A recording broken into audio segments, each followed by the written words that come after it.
Kasih karunia dan damai sejahtera Allah Bapa kita dan anaknya Tuhan Yesus Kristus menyertai saudara. Amin. Shalom saudaraku yang terkasih, di dalam nama Tuhan Yesus Kristus sedang bisa menyapa saudara di tempat saudara berada hari ini, dalam dimensi yang berbeda tetapi dalam dunia yang sama. Sebagai insan yang diciptakan untuk Tuhan sebelum melakukan rangkaian aktivitas kita pada hari ini, marilah kita mengawalinya dengan memuliakan Tuhan lewat pujian kita dan mendengarkan firman Tuhan.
Firman Tuhan bagi kita pada pagi hari ini, Kamis 24 Juli 2025, diambil dari Yohanes 1 ayat 45-46.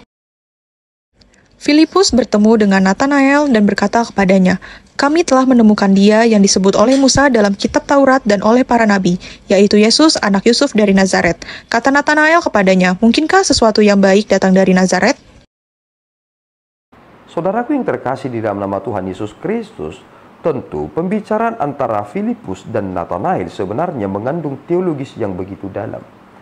Dan kita perlu memperhatikan dengan saksama mengapa pembicaraan itu menjadi sangat alot.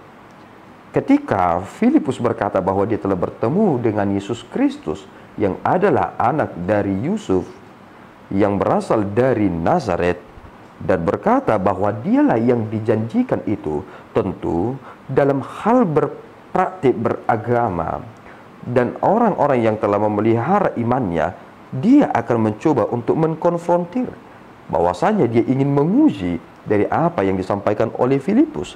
Paulus juga pernah mengatakannya supaya kita menguji roh, jangan langsung menerimanya.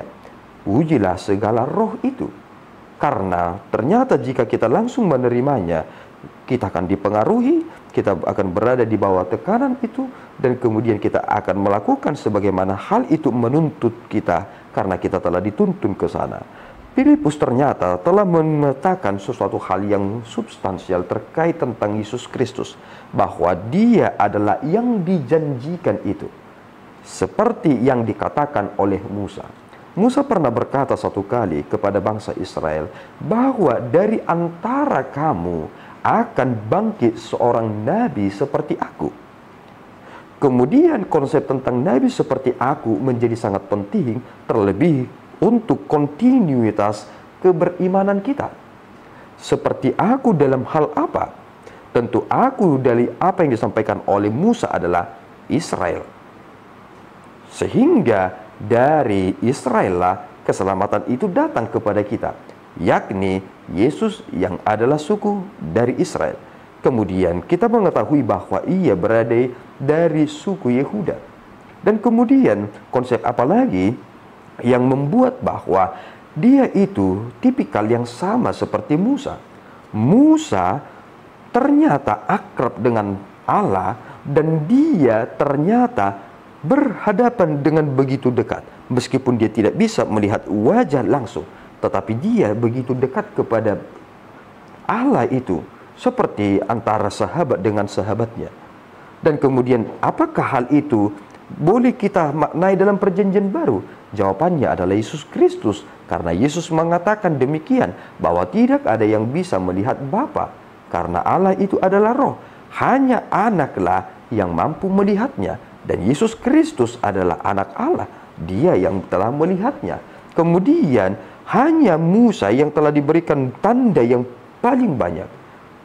Dia membelah lautan, dia memberikan air kehidupan, dia ternyata meminta kepada Tuhan supaya Tuhan tidak menghukum mereka. Semua itu ada di dalam Yesus Kristus.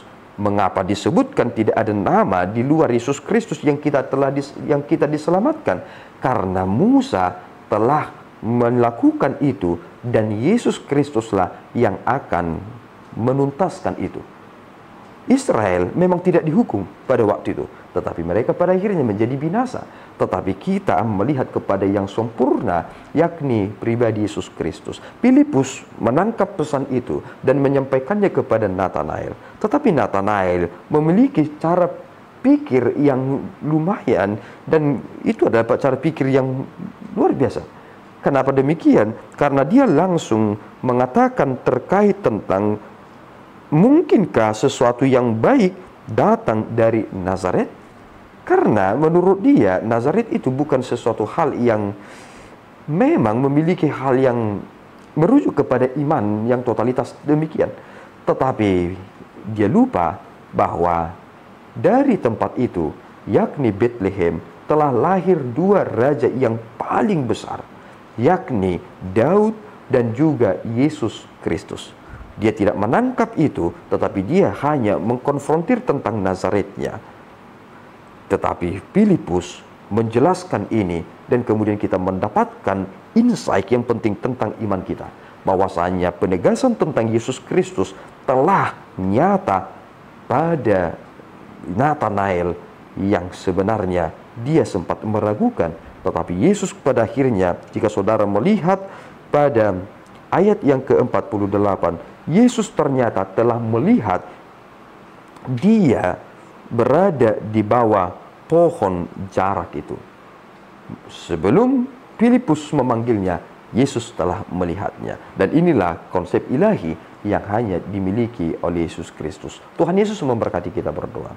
Ya Tuhan, kami bersyukur atas berkat-Mu. Terima kasih Bapa atas penegasan yang boleh kami terima dalam kesempatan yang baik ini. Yesus Kristus yang adalah Mesias, Anak Allah yang hidup, yang adalah Raja kami, Imam besar kami. Terpujilah Dia. Engkau telah menyatakan kemuliaan-Mu lewat perantaraan anak-Mu, dan kami menjadi anak-Mu karena anak-Mu itu. Peliharalah kami Bapa, supaya kami menjadi orang-orang yang bukan hanya berhasil mengawali, tetapi biarlah kami juga berhasil juga untuk mengakhiri. Terima pujian dan doa kami di dalam Yesus. Kami telah berdoa dan mengucap syukur. Anugerah Tuhan kita Yesus Kristus, kasih setia Allah Bapa kita, dan persekutuan Roh Kudus menyertai saudara. Amin. Tuhan Yesus memberkati.